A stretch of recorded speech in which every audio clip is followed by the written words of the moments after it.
மத்திய நிதிநிலை அறிக்கை தாக்கல் செய்யப்பட்டிருக்கிறது. கிட்டத்தட்ட 1 மணி நேரத்துக்கு மேலே, 1 மணி நேரம் 15 நிமிடங்கள் நினைக்கிறேன் அவங்க வாசித்தது. என்னென்ன சிறப்பம்சங்கள் கொடுக்கப்பட்டிருக்கிறது இந்தியாவினுடைய பட்ஜெட்டில்? ஒட்டுமொத்தமான சிறப்பான பட்ஜெட் இது. அதனால் என்னென்ன சிறப்பு அம்சம் என்று சொல்வதை விட அம்சமான சிறப்பான பட்ஜெட் என்று நான் இதை சொல்லலாம்.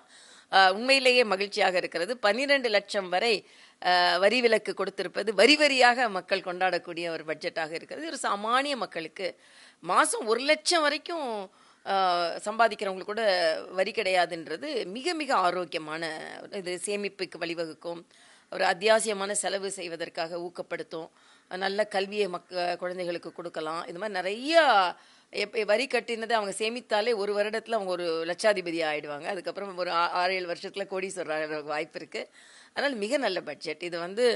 இப்போ நீங்கள் பார்த்தீங்கன்னா சமீபத்தில் தேர்தல் இல்லை, உடனே சொல்லுவாங்க இப்போ இந்த தேர்தல் வருது, அந்த தேர்தல் வருது, அதுக்காக இதை கொடுக்குறாங்கன்னு. அப்படிலாம் எதுவும் இல்லாமல் முதல் பட்ஜெட்டை முதல் தரமான பட்ஜெட்டாக கிடைத்திருப்பது உண்மையிலே மகிழ்ச்சி. இதுக்கு மரியாதைக்குரிய பாரத பிரதமருக்கு மனமார்ந்த நன்றியை நான் தெரிவித்துக் கொள்கிறேன். இப்போ நீங்கள் ஒரு வார்த்தை சொல்லியிருந்தீங்க, தேர்தல் வருது, தேர்தல் வர்றதுக்கான அறிவிப்புகளாக ஒரு சில மாநிலங்களுக்கான சலுகைகள் அதிகமாக இருக்குன்னு சொல்லிட்டு. பீகார் மாநிலத்தில் இந்த ஆண்டு தேர்தல் வரக்கூடிய காரணத்துக்காக பல்வேறு சிறப்பம்சங்களை கொடுத்து பல திட்டங்களை அங்கே உட்படுத்தியிருக்காங்க இந்த பட்ஜெட்டில். அதுக்கான நிதி அதிகமாக ஒதுக்கப்பட்டிருக்குன்ற மாதிரியான ஒரு குற்றச்சாட்டை வச்சுக்கிட்டு இருக்காங்க. இதை நீங்கள் எப்படி பார்க்குறீங்க? நம்ம ஒரு சகோதரத்துவத்தோடு தான் நம்ம பார்க்கணும். எல்லா பட்ஜெட்லேயும் எல்லாருக்கும் எல்லா நேரமும் கொடுத்துட முடியாது. பீகார் ரொம்ப காலமாகவே ஒரு பின்தங்கிய மாநிலம் என்று நம்ம எல்லாருக்குமே தெரியும். ஆக பின்தங்கிய மாநிலத்தை முன்னேற்றுவதற்காக சில சலுகைகள் கொடுக்கப்படலாம். ஆனால் அதற்காக மற்ற மாநிலங்களுக்கு அது தவிர்க்கப்படுகிறது என்று சொல்லவே முடியாது. தமிழகத்திற்கு என்னன்னா இனிமேதான் பட்ஜெட்டில் என்னென்ன ஷரத்துக்கள் இருக்கிறது என்பதான் தெரியும். ஆனால் 12 லட்சம் வருமான வரி உச்ச வரம்புனா தமிழ்நாட்டில் உள்ளவங்களுக்கு தானே அது பலன் தருது. அதே மாதிரி 50,000 கோடி ஏஐக்கு ஒதுக்கி இருக்கிறாங்கன்னா அதில் தமிழக மக்களும் பலன் பெறுகிறார்களவா.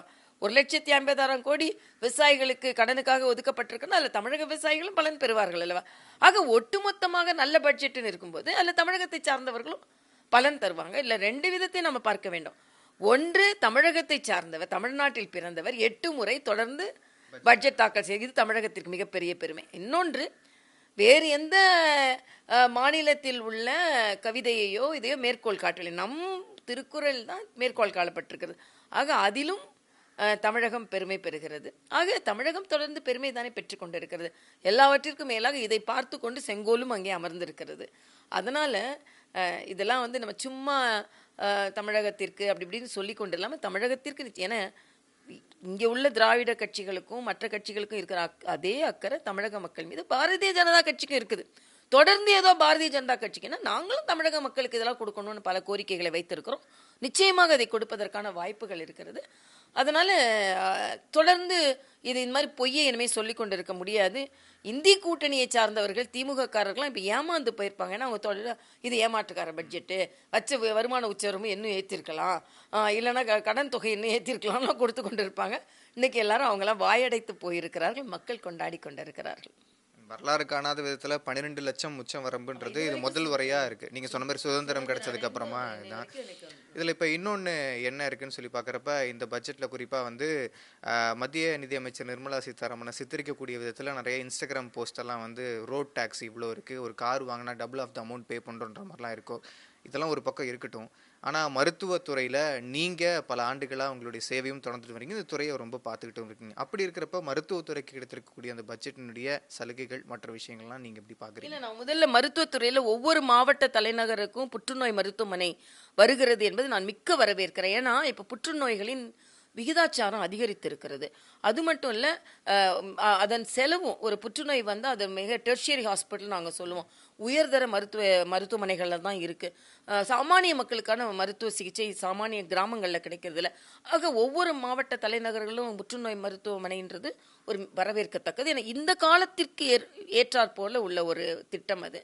அது மட்டுமல்ல, புற்றுநோய்க்கான மருந்துகளின் வரிச்சலுகை 6 மருந்துகளுக்கு முற்றிலுமாக வரிச்சலுகை, 36 மருந்துகளுக்கு வரிச்சலுகை. இது மட்டும் இல்லை, இறக்குமதி மருந்துகளுக்கான வரிச்சலுகை, நம்ம நாட்டில் கேன்சர் ட்ரக்ஸ் உற்பத்தி செய்வதற்கான சலுகைகள், இதெல்லாம் அது மாதிரி முத்ரா கடன் வங்கியில் மருத்துவத்துறையையும் சேர்த்திருப்பது, அது மாதிரி இன்சூரன்ஸுக்காக ஊக்கப்படுத்தி இருப்பது, இதெல்லாம் ஒரு மிகப்பெரிய ஊக்கமாக நான் பார்க்கிறேன். மருத்துவத்துறையை பொறுத்த மட்டில் நிச்சயமாக இது ஒரு கொண்டாடக்கூடிய பட்ஜெட் தான் சொல்லணும். 4 பில்லர்னு சொல்றாங்க. குறிப்பா ஏழை மக்களும் சரி, மூத்தோரும் சரி, விவசாயிகளும் சரி, இளைஞர்களும் சரி, பெண்களும் சரி, இந்த மாதிரி நிறைய பில்லர்ஸ் இருக்கு. எல்லாருக்குமான பட்ஜெட்டா இது அமைஞ்சிருக்குன்றத தமிழிசை சவுந்தரராஜன் எப்படி அக்செப்ட் பண்ணிக்கிறீங்க? உதாரணத்திற்கு இளைஞர்களுக்குன்னா ஸ்டார்ட் அப்ஸ்க்கு ஏஐக்கும் 50,000 கோடி, ஸ்டார்ட் அப்ஸ்க்கும் 1,50,000 கோடி, 1,00,000 கோடியும் ஒதுக்கியிருக்காங்க. இப்போ ஸ்டார்ட் அப்ஸை ஊக்கப்படுத்தும் போது இளைஞர்கள் அதில் அதிகமாக ஈடுபடுவதற்கு வாய்ப்பு இருக்கிறது. அதே மாதிரி ஸ்கில் இந்தியாவுக்கு அவங்களுக்கு ஸ்கில்லை டெவலப் பண்ணுறதுக்கும் நிறையா நிதி ஒதுக்கப்பட்டு இருக்கிறது. சுய உதவிக்குழுக்கள் பெண்களுக்காக அதிகமாக நிதி ஒதுக்கப்பட்டிருக்கிறது, பெண்கள் நிலை. அதே மாதிரி விவசாயிகளுக்கு உண்மையிலே ஃபஸ்ட்டு ஸ்டார்ட் பண்ணும்போதே விவசாயிகளுக்காக ஒரு நல்ல பட்ஜெட் இது.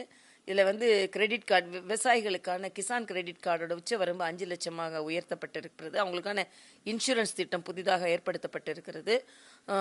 அது விவசாயத்தை ஒரு தொழிலாக பார்த்திருக்கிறார்கள். எப்போவுமே நம்ம சொல்லுவோம் விவசாயமும் ஒரு தொழில் தான், அந்த தொழிற்சாலைக்கு என்னென்ன சலுகைகள் கிடைக்குமோ அதை விவசாயத்துக்கு கொடுக்க வேண்டும், அதுவும் இப்போ கொடுக்கப்பட்டிருக்கிறது. பருப்பு போன்ற மாதிரி எண்ணெய் வித்துக்கள் அதோட உற்பத்தி அதிகப்படுத்த வேண்டும் என்று சொல்லியிருக்கிறார்கள். ஆக எல்லா விதத்திலுமே எல்லாருக்குமே தன்னிறைவான பட்ஜெட் என்று நான் சொல்ல வேண்டும்.